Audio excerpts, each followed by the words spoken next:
Last Sunday, ating pong tinignan yung the true meaning of resurrection. At ating pong tinignan na kung walang death, walang kamatayan, hindi tayo namamatay sa lumang buhay, ano ma-expect mo? Na magkakaroon ka ng resurrection life. Hindi resurrected life, resurrection life. Yung resurrection ng Panginoong Jesucristo, yung life na nais ng Panginoon na ma-experience ng kanyang mga anak. Tinignan natin yung nakaraang Sunday. Now, after ng experience na yon, when you experience the resurrection life, then yung pamamaraan ng Panginoong Jesucristo, yung lifestyle will change. Nagkakaroon ng pagbabago. Ang bawat tumanggap sa Panginoong Jesucristo, makaka-experience siya ng growth. Yun ang nangyari sa kanyang mga alagad. Nagpakita ang Panginoong Jesucristo, natatandaan niyo sa John chapter 20, verse 21. Sabi niya, nagpakita ang Panginoong Jesucristo sa kanyang mga disciples. Ang sabi niya, peace to you. As the Father has sent me, I also send you. As the Father sent me, I also send you. And then, pagkasabi niya nito, He breathed on them and said to them, receive the Holy Spirit. Hindi sila naging kapareho ng dati. Si Peter hindi naging kapareho ng dati.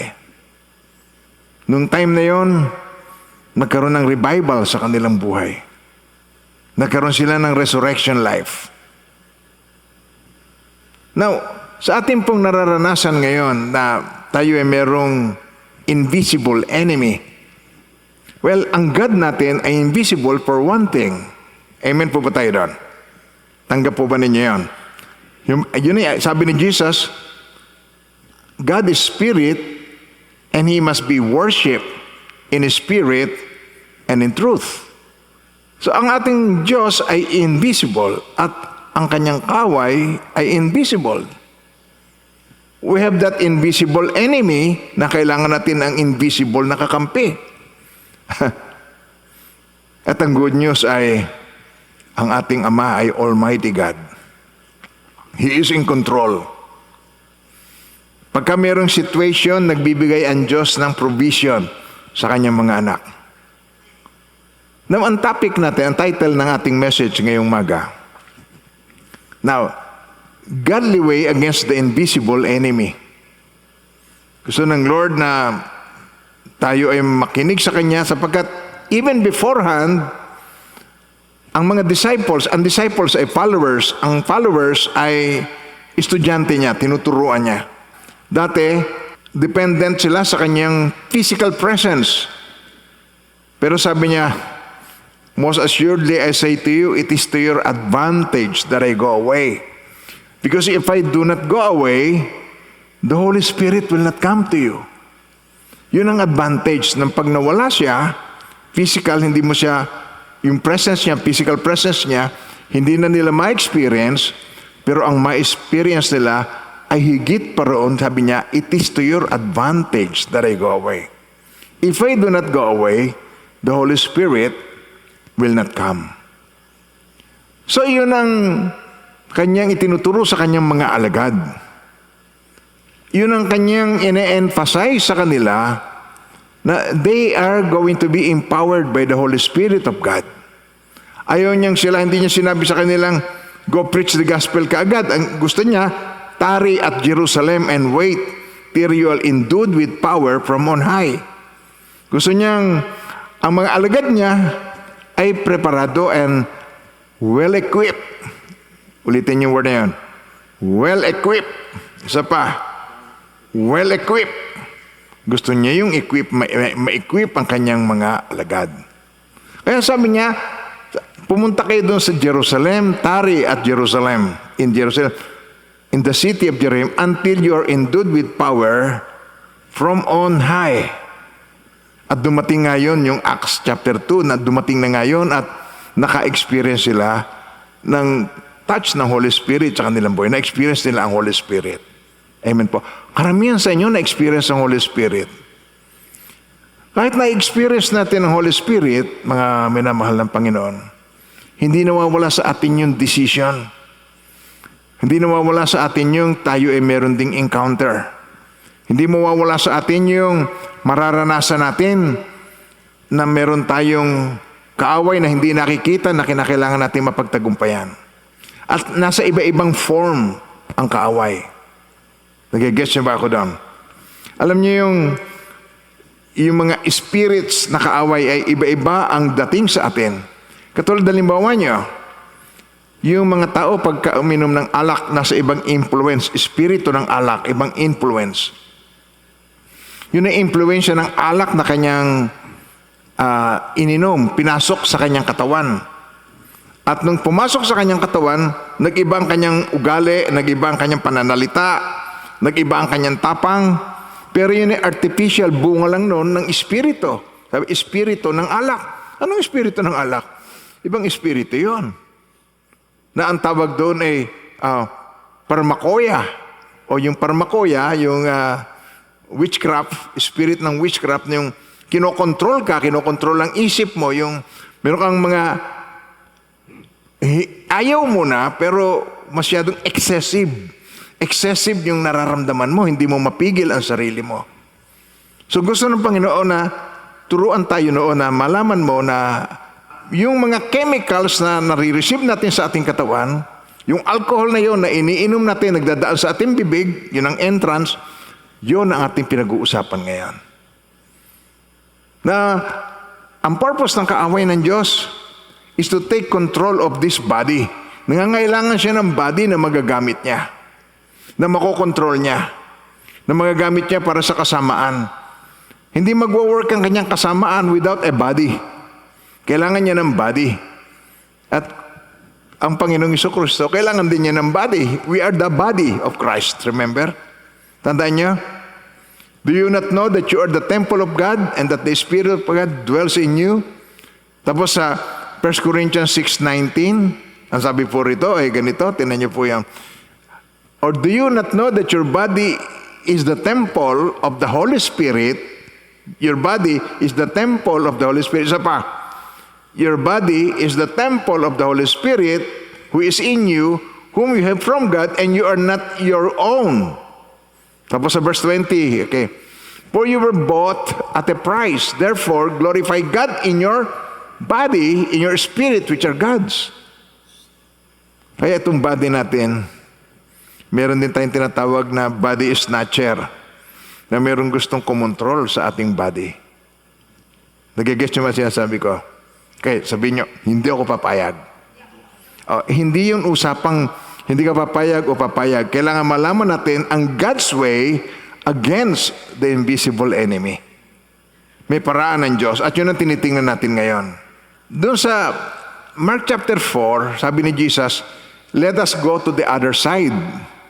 Pupunta siya, ang target niya dito sa gathering, ang target niyang puntahan, itong mama na ito na meron 2,000 dyablo na nasa kanya. Yun ang balak niyang puntahan. I-deliver niya yun dahil may purpose siya doon sa mama na yun. Yung mama na yun ang gagamitin ng Diyos para mag-evangelize doon sa lugar na yun. Now, pagkasabi niyang let us go to the other side, nung gabi, nung sila'y bumibiyahe, nakadana sila ng malakas na hangin at malalaking alon na halos sila'y lulubog na. At binabayo yung kanilang bangka. At ganito sabi, teacher, do you not care that we are perishing? So sinadya niya na siya ay natutulog. Pero nung ginising siya, ganito ang ginawa ng Panginoon Jesucristo. He arose and rebuked the wind and said to the sea, peace, be still. And the wind ceased, and there was a great calm. Kumalma ang dagat. Nagigets naman siya, sabi ko. Now, yung devil nandun sa kabila, yung diablo nandun sa kabila na kanilang pupuntahan, palalayain nila yung mama. At nung sila'y papunta, sino ang nagpadala ng malakas na hangin at malalakas na alon? Hello, nandiyan ba tayo?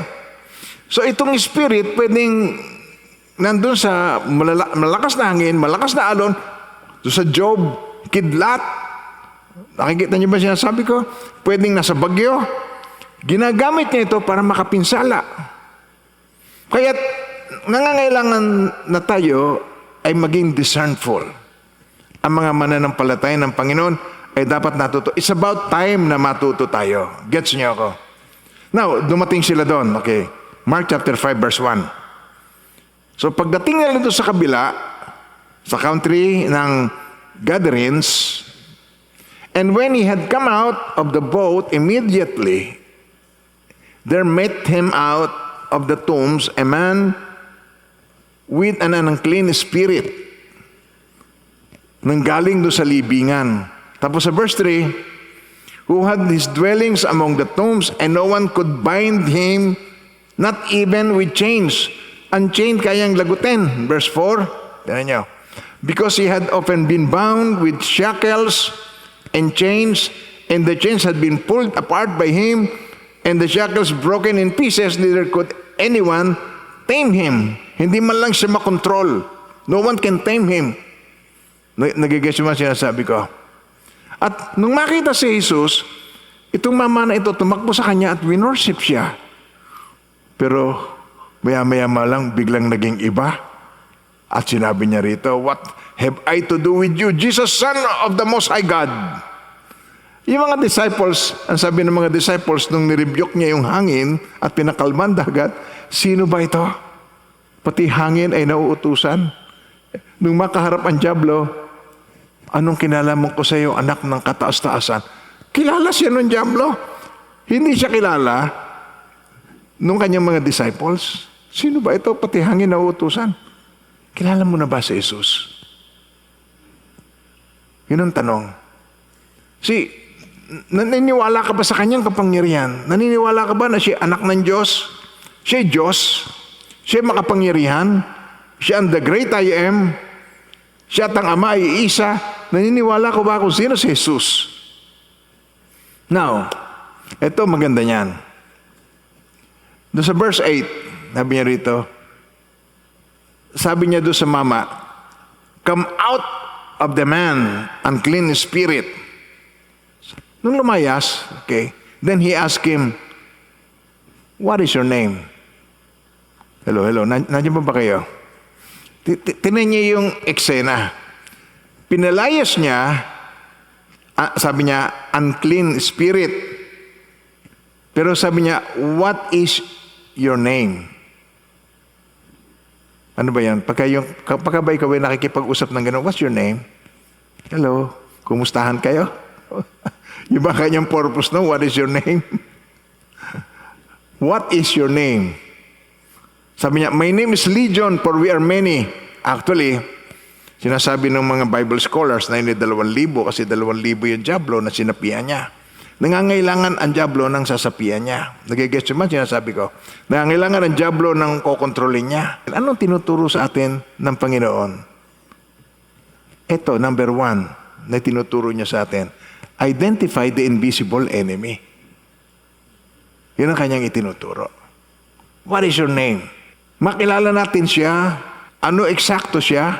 Nagigets niya sinasabi ko, saan ka nagmula? Anong ginagawa mo? Yun ang mga basic principle ng pakikidigma. Know your enemy. Identify the invisible enemy. Pag tinawag mo sa pangalan ang kaaway, ito nagtitremble. Ito natataranta. Kasi natatandaan ko nung maliit pa ako, pagka ang mother ko tinatawag ako, Boying! Hindi ko na malaman kung saan ako susuot. Alam ko may stick yun eh. Yung pinupulot kong patpat ng kwitis, yun ang pamalo niya sa akin. Kaya pag tinawag niya ako, Wawing! Pag tinawag niya ang pangalan ko, pag ibang pangalan na narinig ko, hindi ako ninenervyos, tuloy ako sa paglalaro ko. Pero pag tinawag ang pangalan ko, nangangatal ako. Now, paano natin i-connect ito dito sa ating present situation? Ano ang pangalan ng ating enemy? Ang invisible enemy, COVID.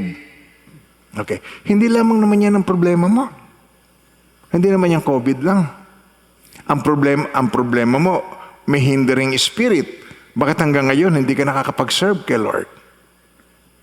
Ang problema mo ay marami higit pa doon sa ating COVID na issues. Ang kaya lamang, ang invisible enemy, ang kaaway natin, na dyablo, nangangailangan ito ay na-identify mo bago mo siya mapalayas at bago maging effective ang iyong pakikipag-warfare sa kanya. Amen po ba tayo doon? Alam mo kung saan siya nagmula, saan siya nakatira,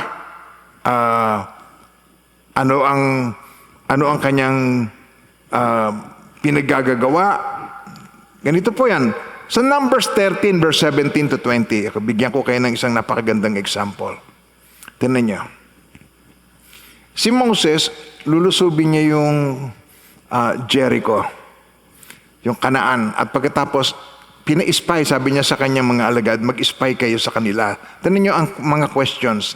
Tingnan niyo yung kung ano yung dapat nilang tingnan doon sa enemy.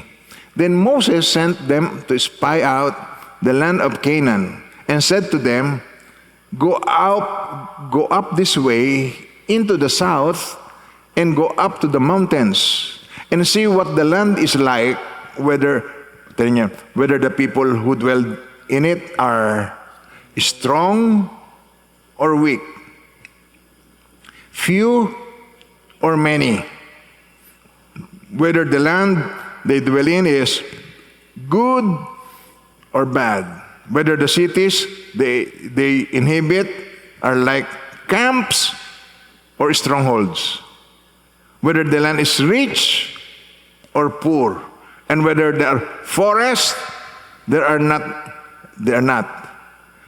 Be of good courage and bring some of the fruit of the land. Now the time was the seasons for the first ripe grapes. Now, tinan nyo.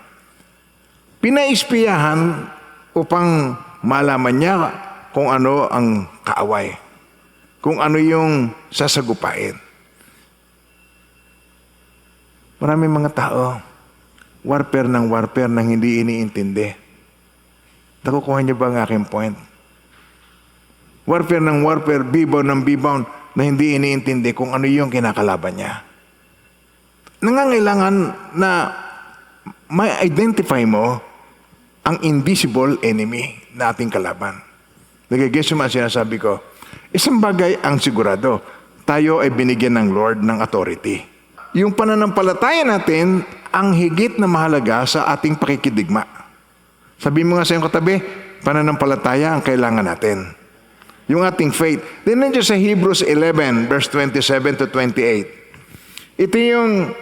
Ito yung hall of faith. Ito yung pananampalataya ng mga nauna sa atin. Yung mga kuya natin, ng mga sinauna, pananampalataya nila. Okay. By faith, he forsook Egypt, not fearing the wrath of the king, for he endured as seeing him who is invisible. By faith, he kept the Passover and the sprinkling of blood, lest he who destroyed the firstborn, natatandaan yun? Yung nilalagay sa yung dugo sa hamon ng bahay, and then yung destroyer ng firstborn should touch them, hindi sila sasalingin. By faith. Tagalogin natin ito, tinan niyo. Sa pananampalataya, iniwan niya ang Ehipto, at hindi natakot sa puot ng hari, sapagkat siya'y matyagang nagpatuloy na tulad sa nakakita sa kanya na hindi nakakita. Sa pananampalataya, itinatag niya ang Pasko at ang pagwiwisik ng dugo upang huwag silang galawin ng mamumuksa ng mga panganay. Will pass over them. By faith, alam niya.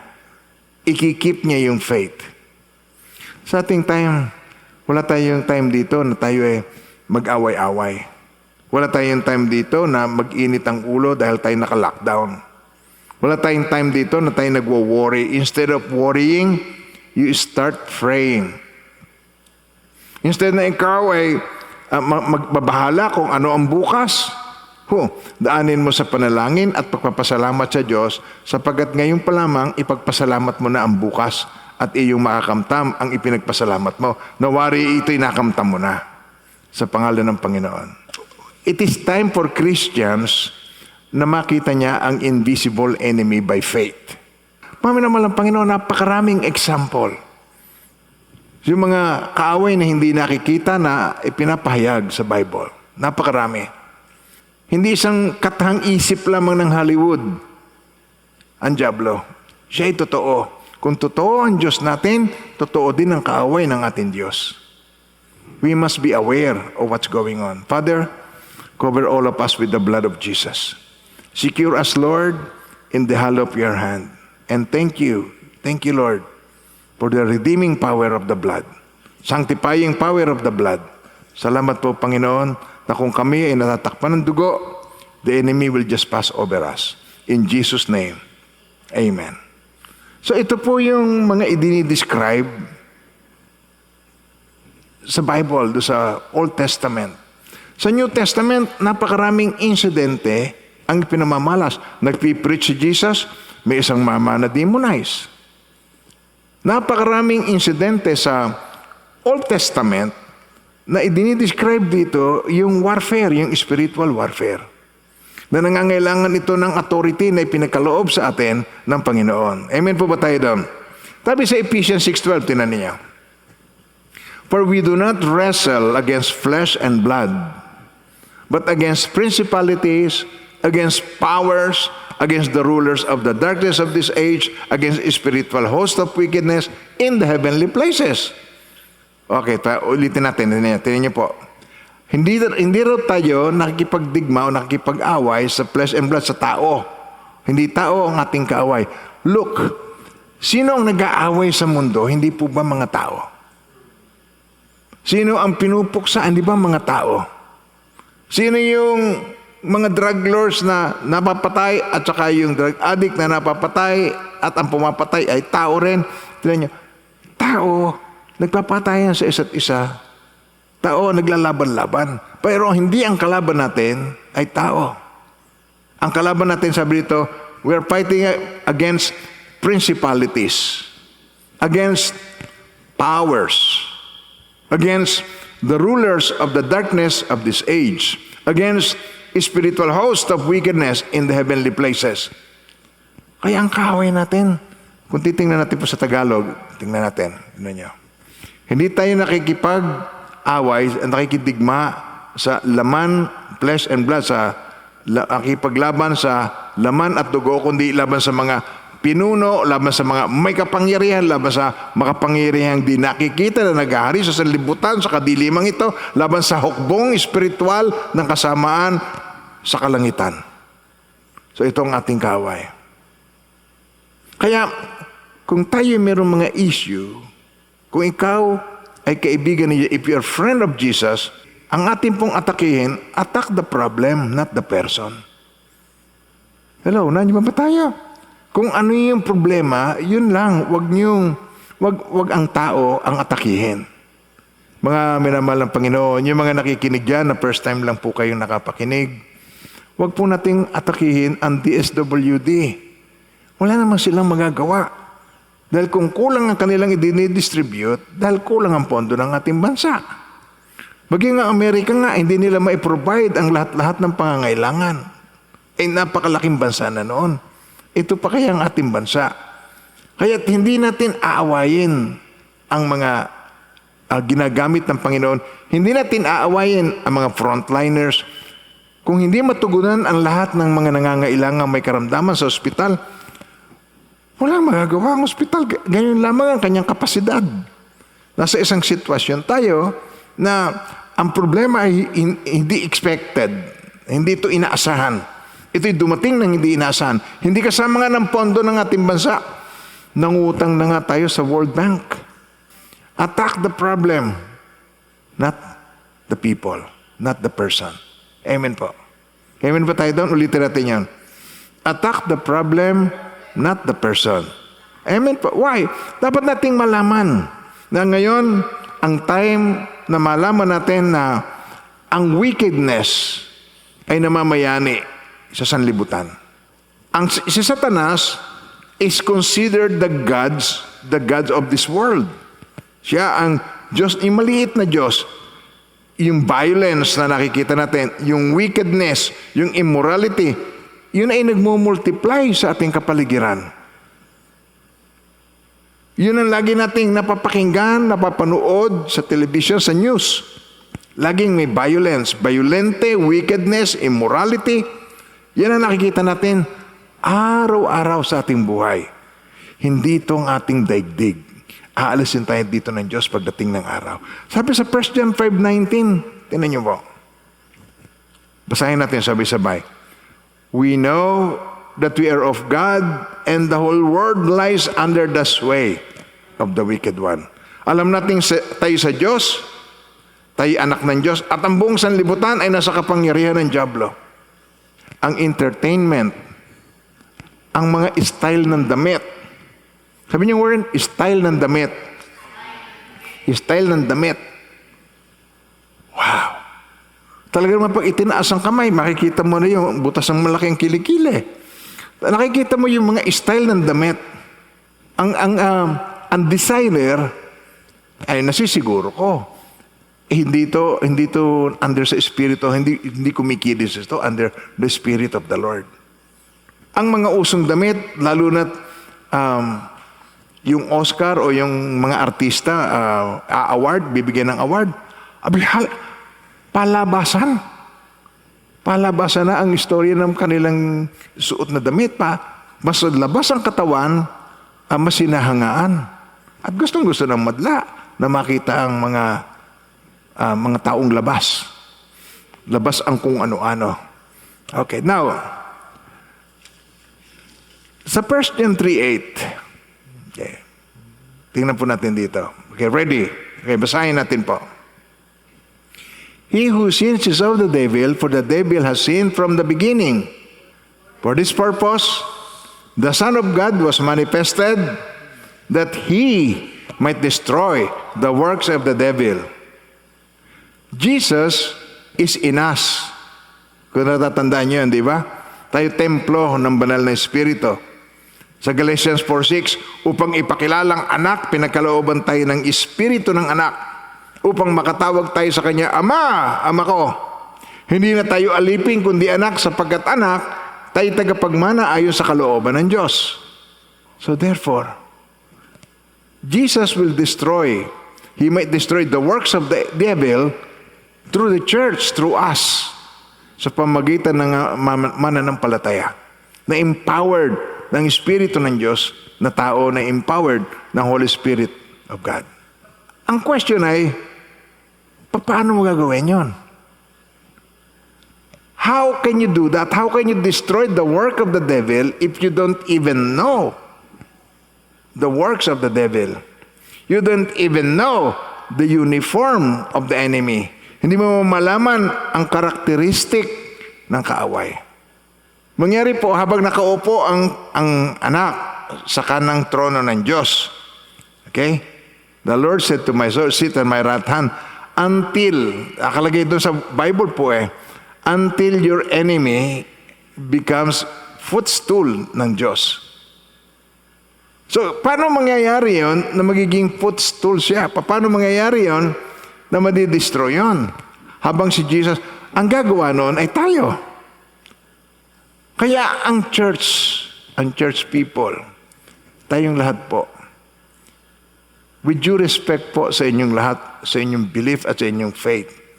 Kasi po ito'y iniiwasan na ituro sa mga churches. Na meron tayo talagang spiritual warfare at kailangan turuan tayo ng prayer warfare. Doon lang tayo magtatagumpay. Ang talian sa lupa, tatalian sa langit. Ang kalagan sa lupa, kakalagan sa langit. What you bind on earth will be bound in heaven. What you loose on earth will be loose in heaven. Ganun lang tayo magtatagumpay sa ating pananampalataya. Sabi ni Jesus, assuredly I say to you, whatever you bind on earth will be bound in heaven. Whatever you loose on earth will be loose in heaven. Oh, amen po ba tayo?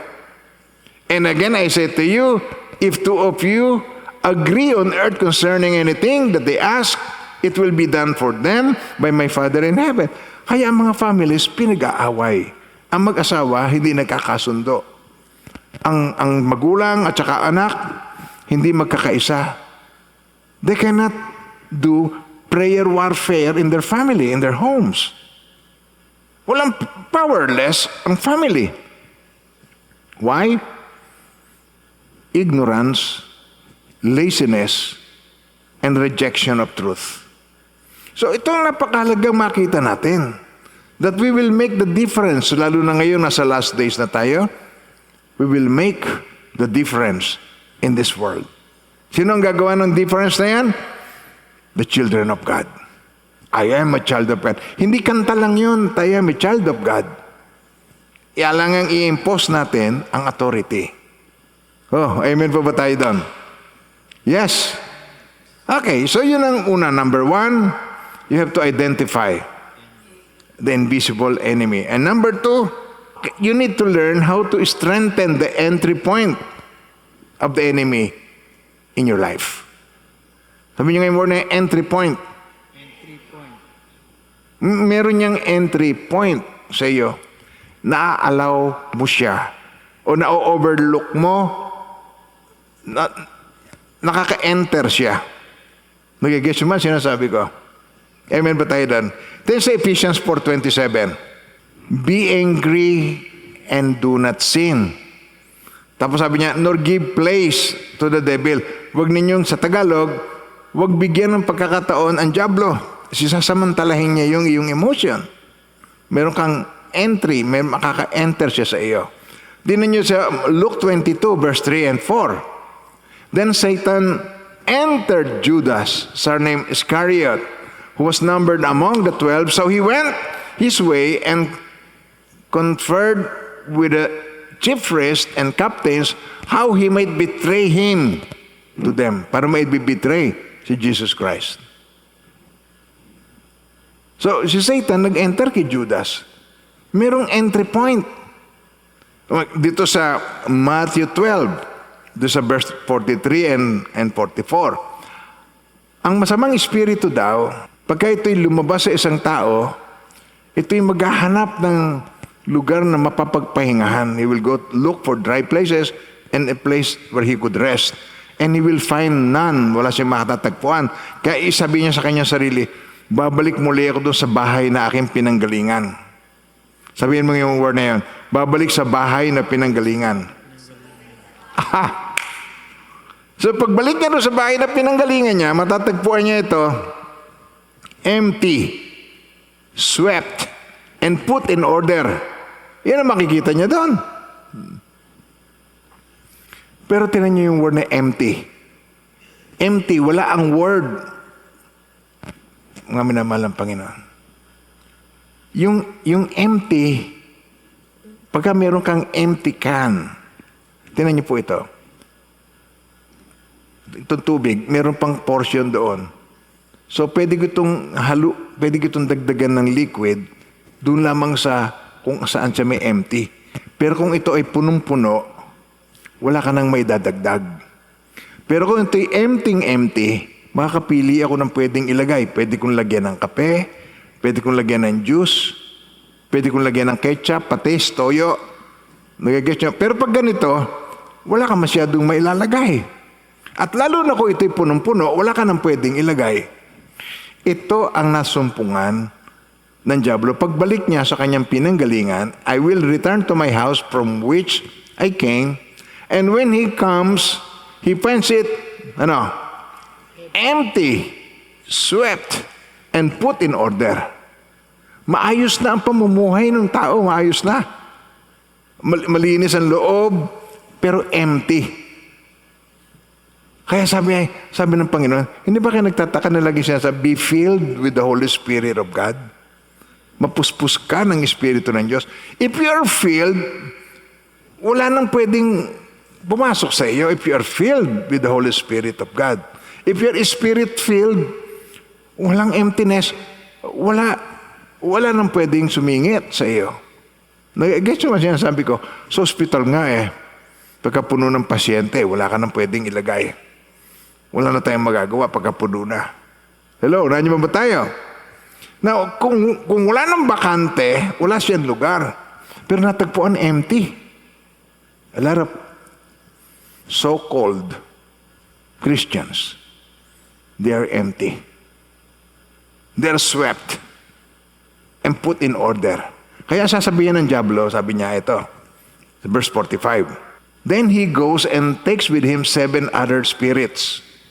Maghahanap pa siya ng mga kakosa niya na more wicked than himself. And they enter, sabi niyo word na yun, and they enter, isa pa, and they enter and dwell there, and the last state of that man is worse than the first. So shall it also be with this wicked generation. Do not allow your hearts to be empty. Do not allow your life to be empty, but be filled with the Holy Spirit of God. Amen po. Kaya pagka natagpuan niyang empty, mas masama pa, malungkot. Malungkot. Hindi po masaya ang aking mga sinasabi. Sabi rito, and the last state of that man is worse than the first. So shall it also be with these wicked generations. Papasok. Pitong espiritu pa na mas masama pa kaysa dati. So, mas malala ang nangyayari.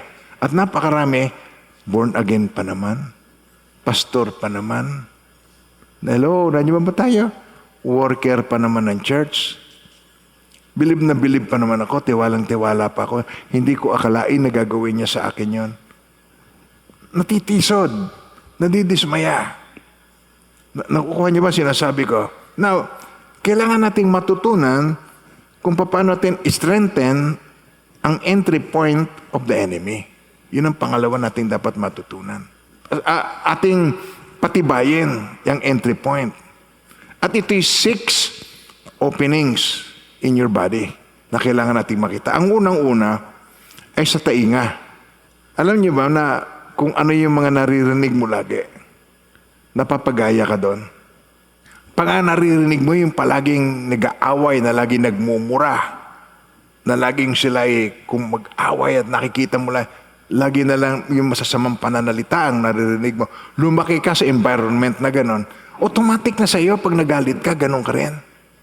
Automatic na napapasukan ka rin ng ganon. Amen ba tayo doon? Sabi ng Panginoong Jesucristo, sa Mark chapter 4, verse 24, sabi niya, then he said to them, take heed what you hear. Mag-ingat kayo sa inyong mga naririnig. With the same measure you use, it will be measured to you. And to you who hear, more will be given.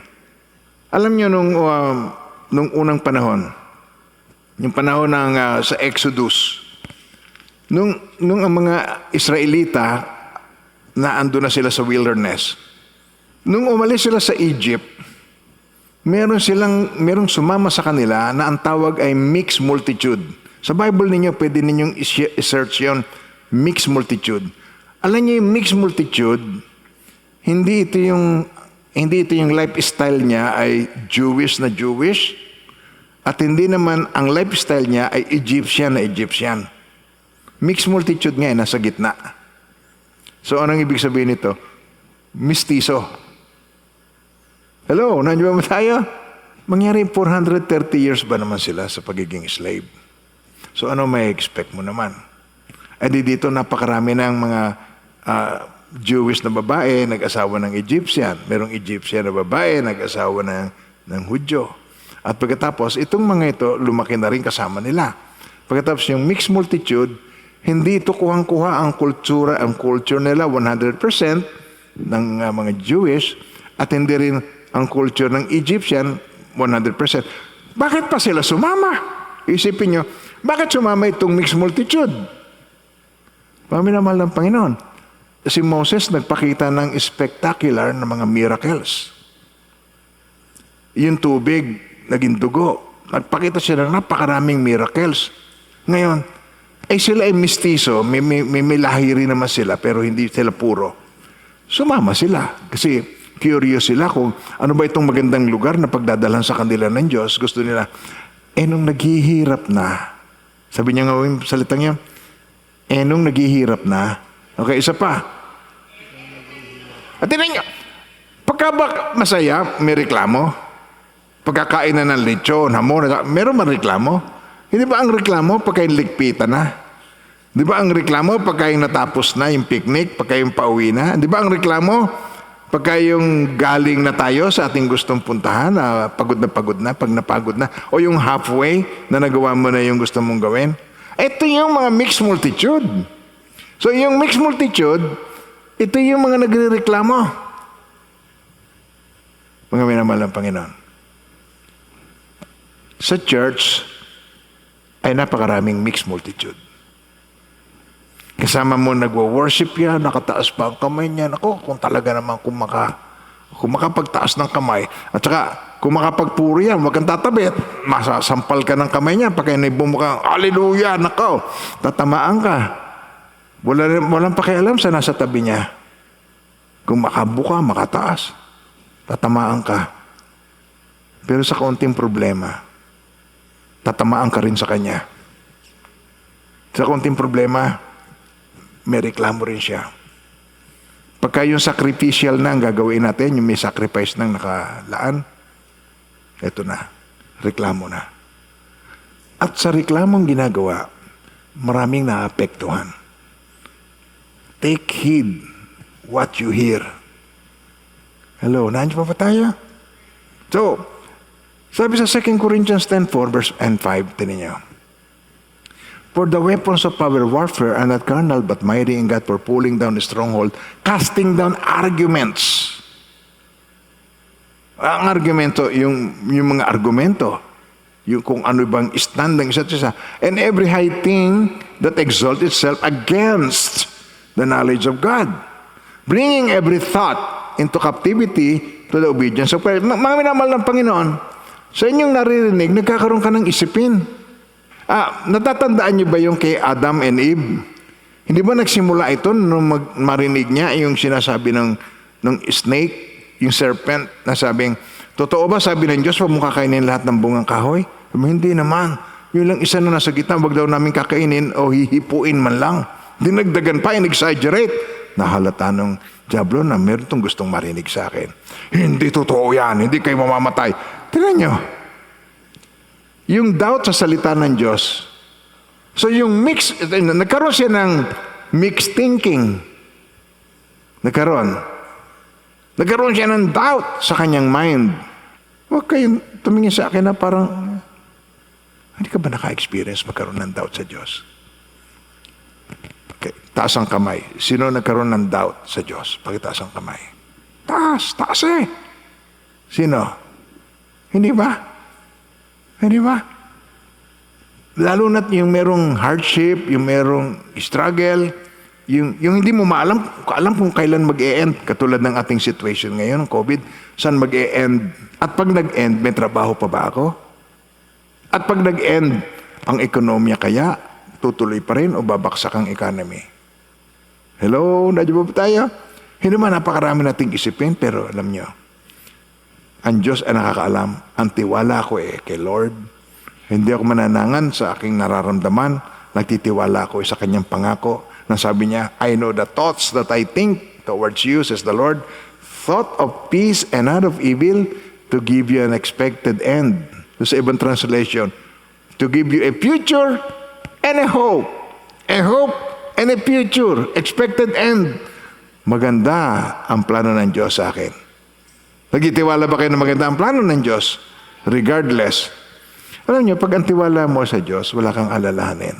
Now, yung imagination, yung thoughts, yung fear, nagdi-develop sa iyo. Nag-grow yan sa isipan mo. And then, nag-i-spread. Pag naisip mo, sinasabi. Hindi lahat ng naiisip, sinasabi. Huwag lahat ng iniisip mo, sasabihin mo. Ayos ba yan?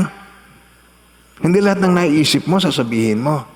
Hindi lahat ng nararamdaman mo, irereklamo mo. Kasi meron lang timing issue.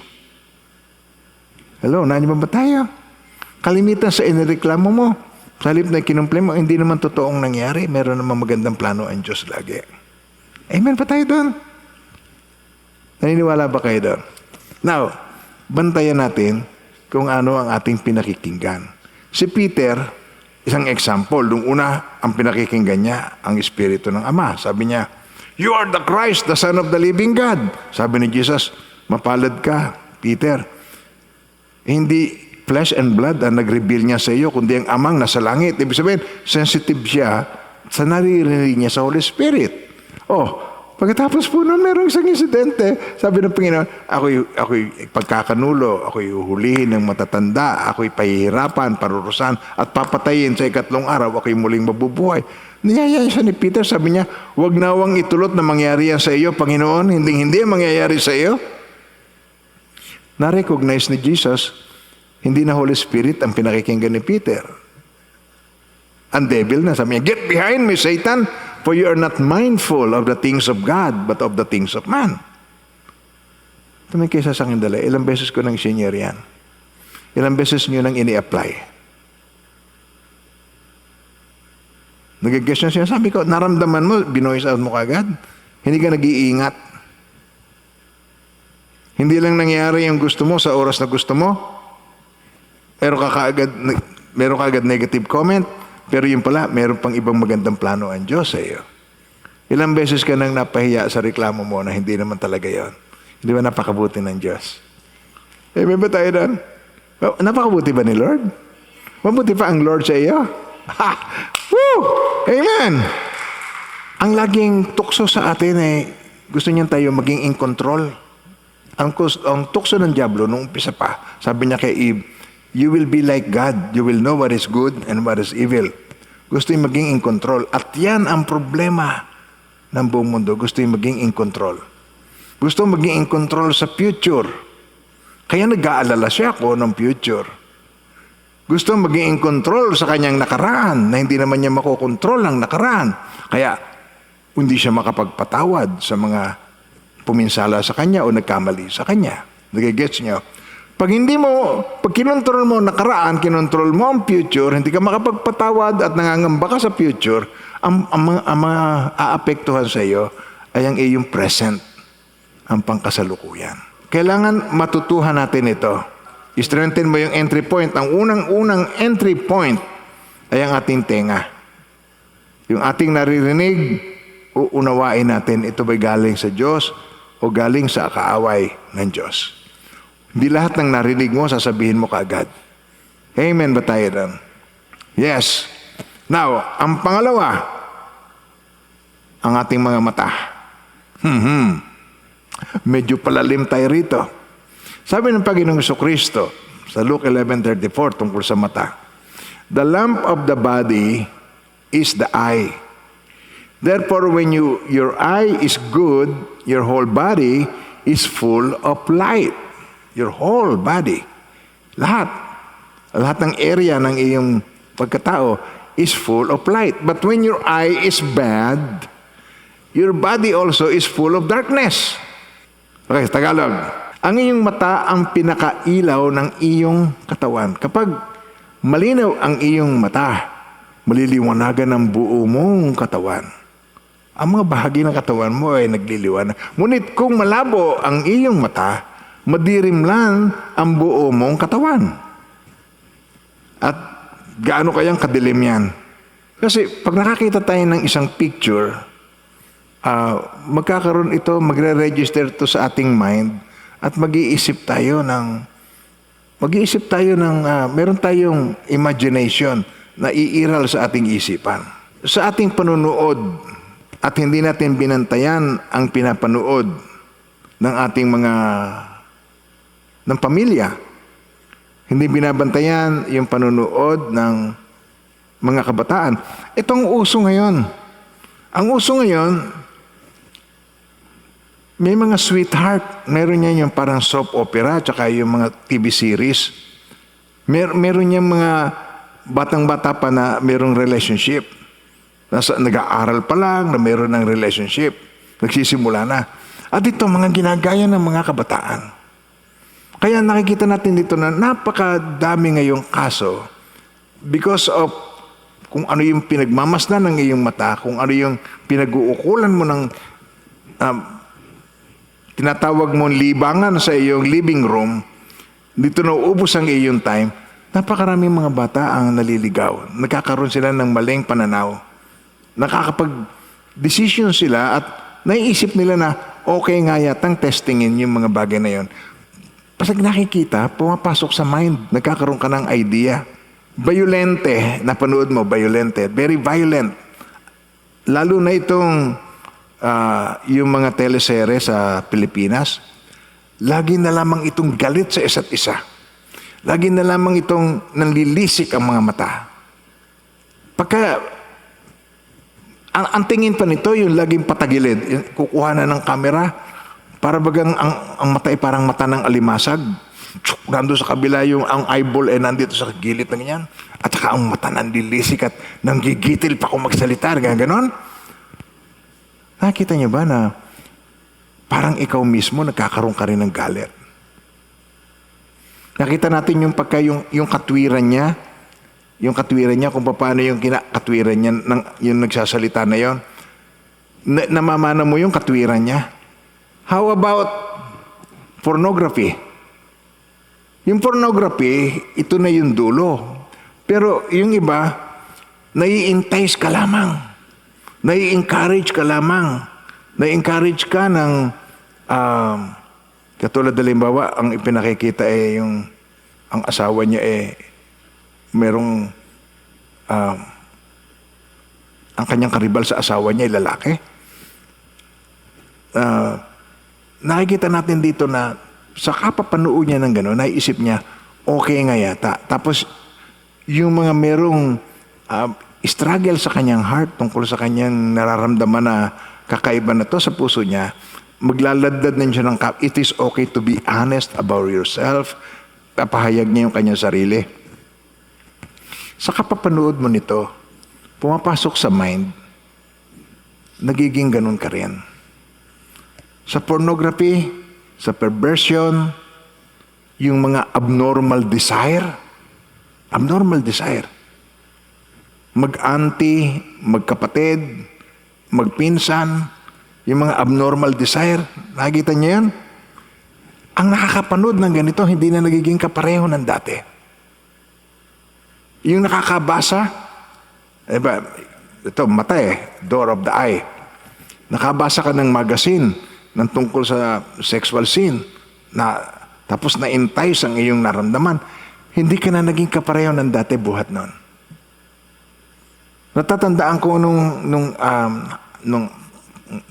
high school ako, usong-uso yung tinatawag na bedtime story, maliliit na pocketbook, na pag binasa mo doon, katalang katawan mo sa description doon. Pagkatapos mong mabasa yon, hindi ka na nagiging kapareho ng dati. Nag-iiba. Pagkaminamahal ng Panginoon, napakarami ang may ganitong issue na yung invisible enemy nakapenetrate. Ang kanyang puso na do-dominate ng enemy, ng kaaway ng Diyos.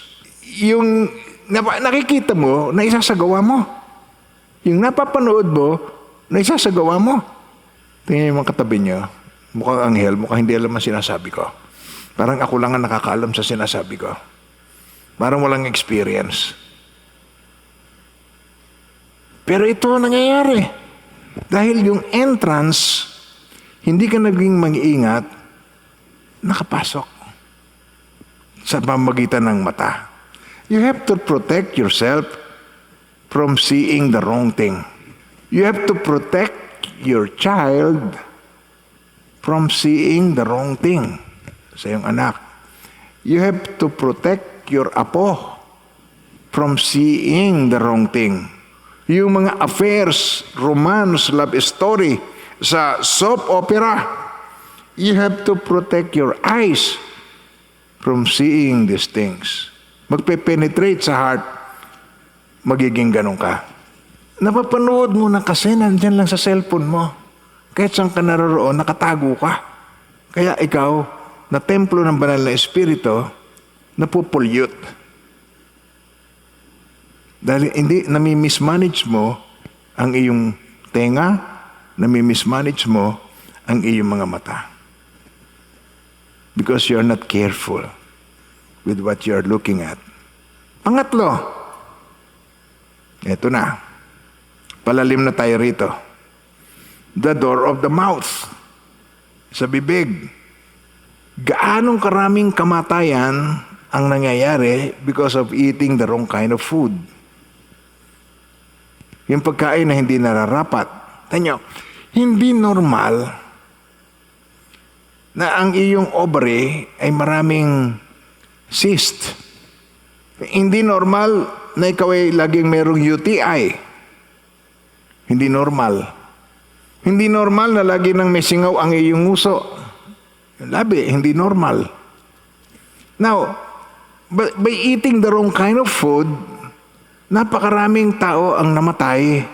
At pag tinrace back, napakaraming niyang pagkain na mali na kinain niya maraming chemicals. Ngayon, ang usong-uso mga pagkain na napakaraming chemicals. Na pag tinikman mo, parang tipong masarap pero meron siyang aftertaste, kakaiba.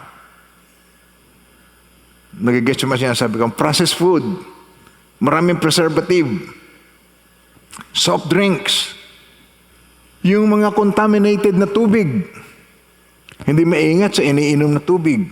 So ano nangyayari? Nagkakaroon ng disease sa pamamagitan ng mouth, pamamagitan ng bibig. Mga minamahal ng Panginoon, sabi sa Revelation chapter 6 verse 8, tinan niyo. Tinan niyo ito.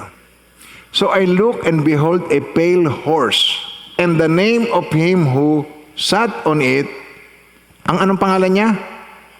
Death. Si kamatayan ang pangalan. And Hades followed with him. And the power was given to them over a fourth of the earth to kill with sword, with hunger, with death, and by the beast of the earth. Okay, tingnan natin sa Tagalog. Tumingin ako, naroon ng isang kabayong maputla at ang nakasakay roon ay may pangalan. Ang pangalan, anong pangalan? Si kamatayan. So siya ay person. Ang death ay person, ang death ay spirit. At ang Hades ay sumusunod sa kanya. At sila'y pinagkalooban ng kapangyarihan sa ikaapat na bahagi. 25%, 1/4 of the earth, na pumatay sa pamamagitan ng tabak, digmaan, taggutom, famine, salot, plague, at ng mababangis na hayop sa lupa. Okay, ang name niya, death, kamatayan. So siya person, at may ginagamit siya para tayo ay mapatay niya.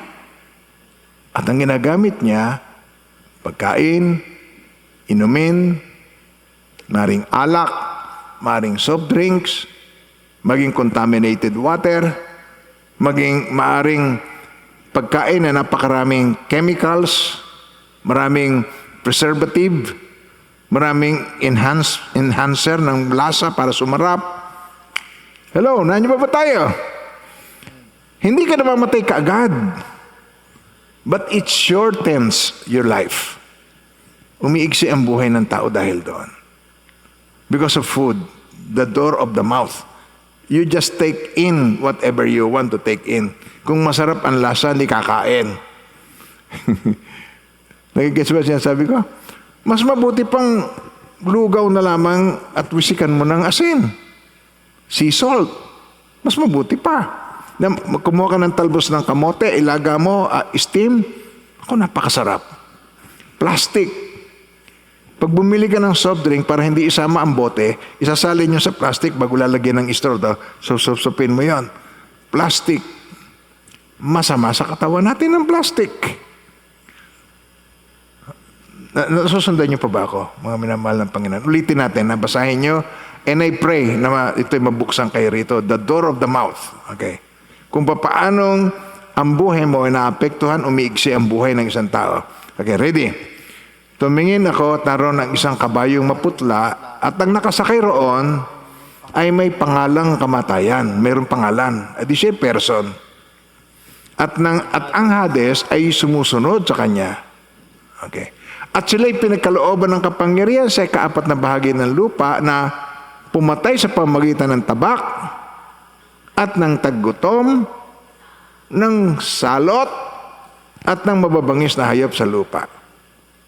Kaya ang death ay espiritu, ang death ay person.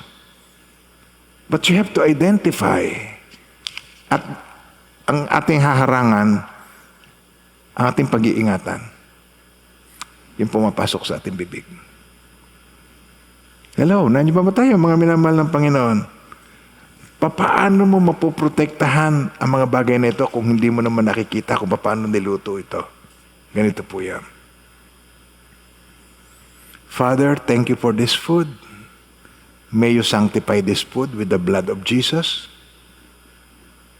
I pray that you take out the harmful element of this food in Jesus' name. How about praying before you eat? Hello, nandiyan ba tayo? Hindi ba sabi ng Panginoong Jesucristo, pag kumain ka, wag uminom ka ng may lason, hindi mamamatay. Pero hindi sinabing ang may lason ay inumin mo. Hello, nandiyan ba tayo? Hindi ko sinasabi na ikaw ay protected ka ng blood, ay sumugod ka na lang ng walang ingat. Nangangailangan tayo ng pag-iingat, pero ang pag-iingat ay hindi pagkatakot. Pagkagaya siya sinasabi ko. Hello, nandiyan ba tayo? Kaya kung lalabas ka, lalo na't kayo dyan sa Amerika, sa ibang bansa, be protected. Maglagay ka ng mask, takpan mo ang iyong ilong. Okay? Amen ba tayo na susunod? Kaya pag-ingatan mo ang iyong kinakain, ang iyong tenga, pag-ingatan mo ang pumapasok sa tenga mo, ang sinasisilayan ng iyong mata, ang pumapasok sa iyong bibig ng mga pagkain, pag-ingatan mo, at ang iyong ilong, yan ang ikaapat. Pag-ingatan mo yung nasisinghot natin. Amen po ba tayo doon? Napakaraming mga virus ito na dumadaan sa ilong, nasisinghot ng isang tao. Nalalanghap. Sabihin mo ba rin, nalalanghap. Nalalanghap mo yun, mga chemicals, virus. Yun ang matindi, yung virus. Malalanghap mo yung virus, papasok sa ilong mo, tapos maapektuhan ng iyong respiratory, ang COVID, kay mostly yan, sa mouth, sa eye, sa nose. Kaya yung protective gear, naka-goggles, talagang ingat na ingat kasi ganito po yan. Malayo nga, may distansya nga, naglalakad kayo, pero hindi na napansin, magkasalubong. Pagtapat sa iyo, aching! Nako! Natamaan ka na sa mukha mo. Tapos, yung palang mama na yun, after a week, namatay. Infected. So, ano mangyayari sa iyo? Kaya, kung ikaw ay protected, kung meron kang goggles sa mata, protected, tapos ang kamay mo, maghuhugas ka agad, lagi, ng kamay, mag-iingat ka, alcohol, meron kang baon na alcohol, mga minamahal ng Panginoon. Ang pag-iingat ay hindi pagkatakot. Ang pag-iingat ay katalinuhan. Wisdom. Amen ba tayo doon? Okay. Ang ikalima, pahigpit na ng pahigpit. Ang ikalima, vagina. Alam niyo ba kung ano yung vagina? Ang vagina ay yung pag-aari, kasarian ng babae na nilalabasan ng bata. Okay, yun ang vagina. So, itong vagina ay ito'y paboritong entrada ng diablo, ng kaaway ng Diyos. Itong vagina. Dito sa Revelation chapter 18, verse 2 and 3. Tingnan niyo kung ano itong impact nito sa ating kapanahunan ngayon. And he cried mightily with a loud voice, saying, Babylon the great is fallen and has become a dwelling place of demons. Tama niyo yung word na yun. Dwelling place of demons. Isa pa. A prison of every foul spirit and a cage for every unclean and hated bird. Kulungan. So, ang ibig sabihin, cage, pag naging biktima ka nito, pag ito'y nakapanahan sa iyo, for some reason, hindi mo ito basta-basta mapagtagumpayan. Yung mga babae na naka-experience ng fornication o yung maling pamamaraan ng sexual experience, once na ito'y naranasan mo, napakahirap na ikaw makaiwas dito. Hindi niya mapigilan ang kanyang sarili. So, pag hindi niya mapigilan ang kanyang sarili, ang mangyayari sa kanya, magiging sobrang sexually active. Nagiging mas sexually attractive. Hello, nandiyan ba tayo? Supernatural ang attraction. Mas sexually inviting. Yung diablo, ini-inflate ang kanyang beauty at nagkakaroon siya ng isang tinatawag nating supernatural sexual attraction. Very attractive at binibili. Ito isang napakalaking business, billion-dollar business. Ang mga tao, binibili ito, gusto. Nagigets nyo ba ang sinasabi ko? Ito yung matinding entrance. Yung mga unsuspecting na mga tao na na-involve sa ganito, natatransferan ng spirit. It is a transference of spirit. So yung mga nakipag-sex sa prostitute, tinutukoy ko, yung prostitute na padami ng padami ang listahan ng mga lalaki na nakakaniig niya. Maraming mga matatanda ng prostitute, pero napakarami pa rin lalaki ay na-attract sa kanya. Meron parang supernatural na attraction. Magtataka ka pag nakita, hindi makaalis ang mata. At yung nakasilip dito, halimbawa sa website, nakapunta dito, hindi maalis ang mata, na-attract siya. Now, hindi lang itong spirit of sexual immorality ang tangay-tangay niya. Nagigets yung mga sinasabi ko. Tinan niyo, balikan natin ulit, verse 2, tinan niyo.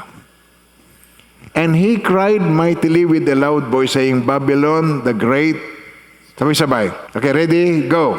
And he cried mightily with a loud voice, saying, Babylon the great is fallen and has become a dwelling place of demons. Hindi lang sexual immorality. Demons, iba-ibang klaseng demons. A prison for every foul spirit and a cage for every unclean and hated bird. Yun ang sinasabi po rito. For all the nations have drunk of the wine of the wrath of her fornication. The kings of the earth have committed fornication with her, and the merchants of the earth have become rich through the abundance of her luxury. Now, mga minamahal ng Panginoon, hindi lang sexual immorality, pati infirmity, karamdaman. Tangay-tangay ng katawan, ng vagina, ng katawan ng babaeng ito ay sakit. HIV, yung pandemic ng HIV. Alam niyo ba yun? Natatandaan niyo ba yun? Kamatayan, ibinubungan nito. Na AIDS. Tatandaan niyo ba yung AIDS? Na-AIDS yung mga tao. And watch out. Mag-ingat. Hello, nandiyan ba tayo? Mag-ingat ang mga kalalakihan.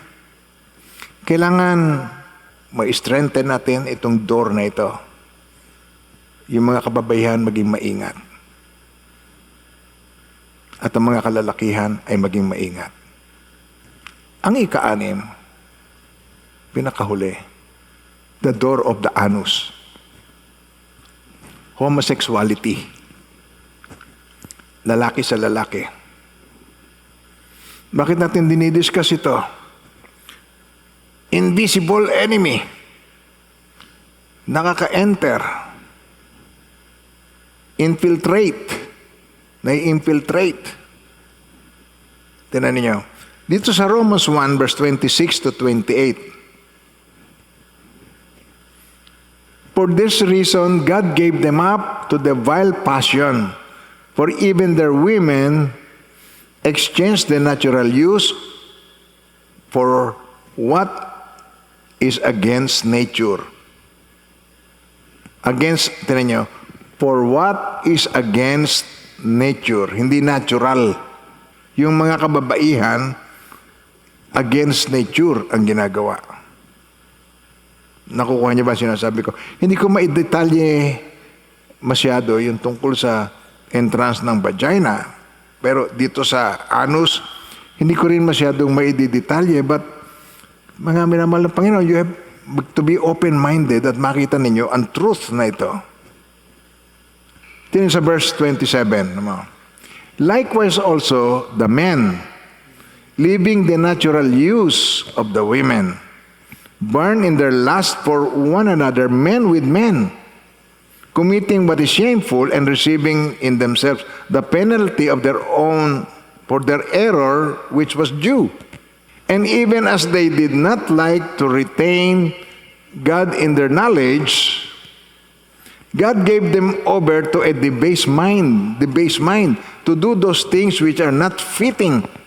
See, sabi rito sa Romans 1, verse 18, nahayag mula sa langit ang poot ng Diyos laban sa lahat ng kalapastanganan at kasamaan ng taong sumisiil.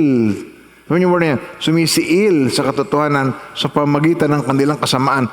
Yung truth, yung katotohanan, sinisiil niya, tinutwist, pinapervert. Ang maaring malaman tungkol sa Diyos ay maliwanag yamang inihayag ito sa kanila ng Diyos.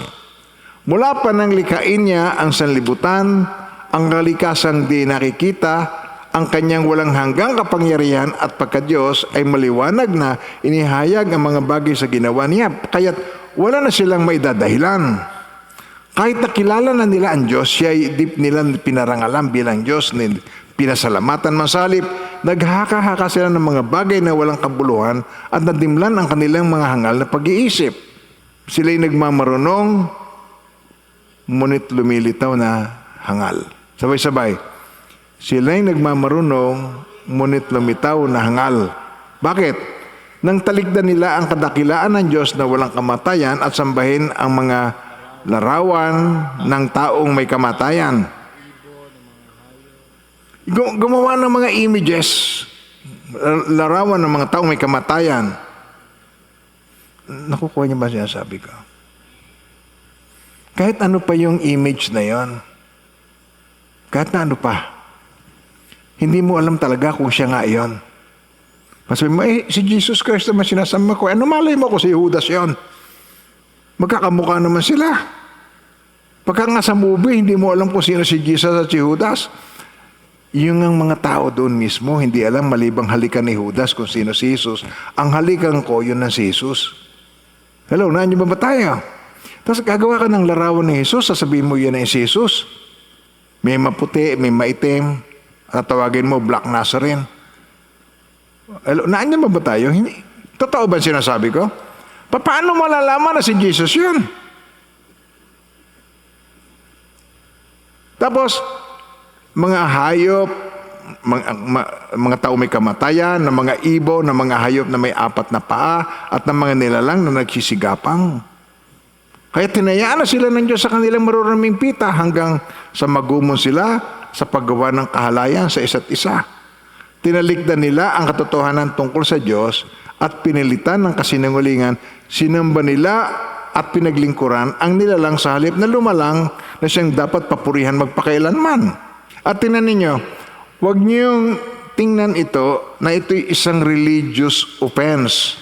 No, this is truth. Ito'y katotohanan. At ito'y may pag-ibig ng Diyos, kaya isineshare para maintindihan natin. Tiniligdan nila ang katotohanan tungkol sa Diyos at pinalitan ng kasinungalingan. Isa pa. Tiniligdan nila ang katotohanan. Ang Diyos ay Espiritu. So, tiniligdan nila ang katotohanan tungkol sa Diyos, pinalitan ng kasinungalingan. Sinamba nila at pinaglingkuran ang nilalang sa halip na lumalang na siyang dapat papurin magpakailanman. Amen. So, bit-bit nila ito, binubuhat nila ito, inililipat sa mga bahay-bahay. Nagigets ba sinasabi ko rito? Tapos yun ang dadasalan ng bawat bahay-bahay. So, tiniligdan nila ang katotohanan, sinamba nila at pinaglingkuran ang nilalang sa halip na lumalang na siyang dapat papurihan magpakailanman. Amen. Dahil dito hinayaan sila ng Diyos sa mahalay na pita. May impact. May epekto. Ano yun? Ayaw nang makipagtalik ng mga babae sa lalaki, sa kapwa babae na lamang sila nakikipag-ugnayan. Gayon din ang ginawa ng mga lalaki, ayaw makipagtalik sa mga babae, kundi sa kapwa lalaki na rin sila na humaling. Ang ginagawa ng mga ito nakakahiya, kaya din nila maiwasan ang parusa sa kanilang lisyang gawain. Sapagkat ayaw nilang kumilala sa Diyos, hinayaan sila ng Diyos sa kanilang masasamang pita, pag-iisip at sa mga di tumpak. Sabi niyo word na yun, di tumpak na asal. So meron ditong isang video, itong si Miles Monroe. Gusto ko i-share sa inyo itong video na ito. Romans chapter 1. Paul is talking about all these things we're fighting over today. You know, same-sex marriage and lesbianism and all this stuff. Paul says, look, he says, you don't need God to write something on the wall for you. Look at verse 18. The wrath of God is already revealed from heaven against all the godlessness and wickedness of men who suppress the truth by their wickedness. That's an important. Suppress the truth means, I saw something on CNN yesterday. It still makes me sick thinking about it. A man who became a woman, so they claim. I think it says her name was Steve or something like that. And I'm watching this program now. Don't turn the TV off, okay? And I'm sitting there thinking, what is this? Let me read what it was. Verse 18. This is the Bible. This is exactly what you saw on CNN. It says, the wrath of God is already revealed against that. Men suppress the truth by their wickedness. You cut your penis off and call it a vagina. Now you know it ain't none, but you suppress the fact that it ain't none. You suppress the truth. The truth is you's a male, but you suppress it. You put some hormones and get a little bit of bubby, and now you're telling me you's a woman. You ain't no woman. Anybody with me here? They suppress the truth. The honest truth is I'm a male. What did I say? Oh, sorry. Boy, my Baytown stuff comes out sometime. Tell your neighbor, tell the truth. Let me tell you something. All my homosexual friends, I love you guys and girls, lesbians. But you are simply dishonest. If you want to have that kind of sex, just say so. But don't try to convince us to sanctify it, sanction it, and give it dignity. Just say that's what you want to do, that's all. If you want to use an exit as an entrance, just tell me the honest truth.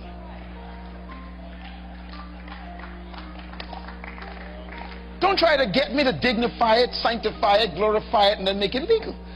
This is crazy. You're suppressing the truth. The truth is, this is an exit. This is an exit. Nature say this is an exit. It's a garbage disposal. This gets rid of waste. Now, I ain't attacking nobody. Biology, simple 101. Biology 101.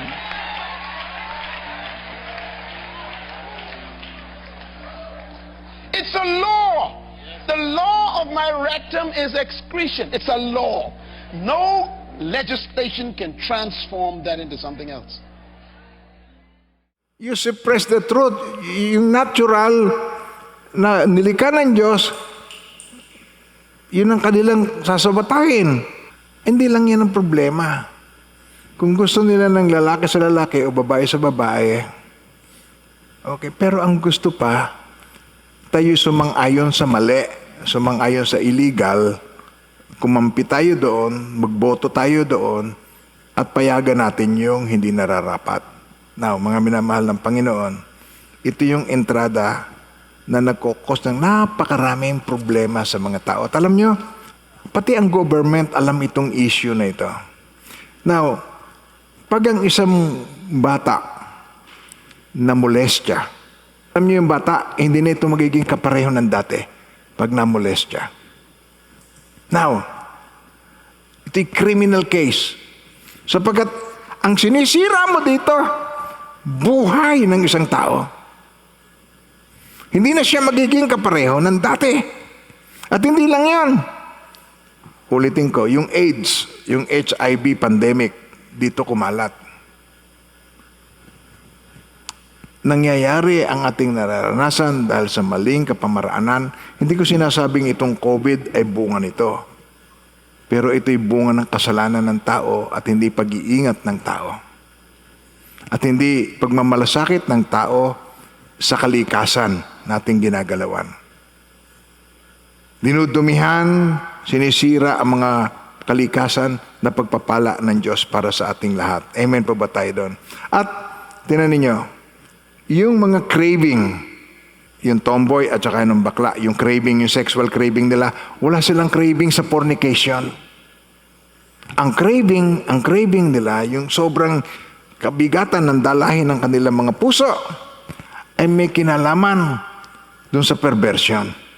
May kinalaman ito dito sa homosexuality. May kinalaman ito sa practices ng mga babae sa babae, lesbianism. Walang kinalaman sa fornication. Nagigets mo man sinasabi ko. Now, kung ganon, ito yung sinasabi dito sa Romans 7, verse 24. Hindi niya malaman kung ano ang kanyang gagawin. Sabi rito, kabag-habag ang kalagayan ko. Sino magliligtas sa akin sa katawang ito na niludulot sa akin ng kamatayan? Ito ang good news. Ang Diyos, sa pamamagitan ni Jesucristo nating Panginoon, salamat sa Kanya.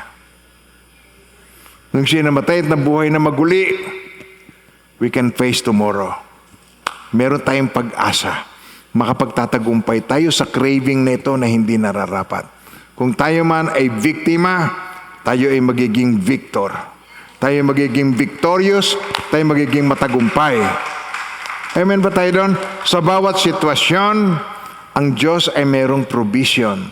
Ang dugo ni Jesus, nakapaglilinis, nakapagpapalaya, nakapagliligtas, nakapagtutubos. Salamat sa Diyos.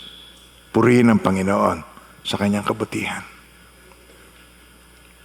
Ang kailangan natin ay isurrender ang buhay sa Kanya. At itong mga entrada na ito, itong entrance na ito, itong doorway na ito ng enemy sa ating buhay, ito ay dapat na masarhan. Ito ay dapat na mapag-ingatan. At paano mangyayari ang lahat ng yon? Kay Jesus, all things are possible. Amen po? Walang imposible sa Panginoon. Tungkol sa COVID na ating kinakaharap ngayon, dugo ni Jesus, covered tayo ng blood. Paminamahal ng Panginoon, now is the time for us to grow.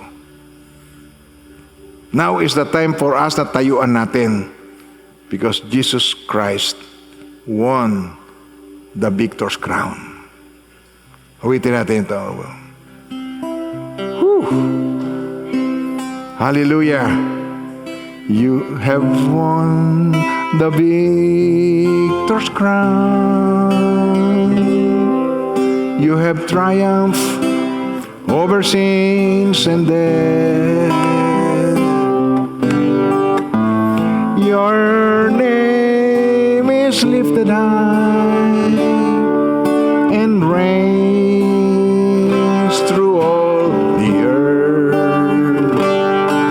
Every demon is spirit of hell trembled when your mighty name is held. And we, your church, enforce the victory in all the earth. Oh, the glory of your name, the splendor of your name, none can compare, but the power of your name. You are Jesus, you are Lord, you are God.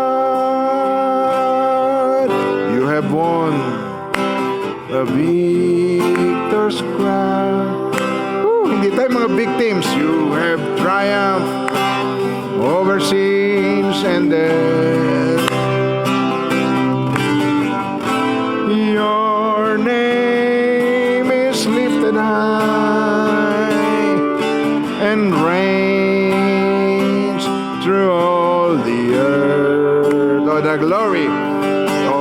the glory of your name, the splendor of your name. None can compare by the power of your name. You are Jesus, you are Lord, you are God. Oh, the glory of your name, the splendor of your name. None can compare by the power of your name. You are Jesus, you are Lord, you are God. You are Jesus, you are Lord, you are God. You are Jesus, you are Lord, you are God. Whew. Oh, just say this prayer. Lord Jesus, you are my Lord, you are my Savior, you are my King. Thank you, Lord, for saving me. In Jesus' name, hallelujah. Thank you, Jesus. Whew. And now may the Lord God bless you and keep you, and may His face so shine upon each one of you and be gracious to you. His countenance be upon you and bring you peace. In the name of the Father, of the Son, and of the Holy Spirit, in Jesus' mighty name. Amen and amen. Ang pag-iingat ng Panginoon ay sa ating lahat. See you next Sunday. God bless you.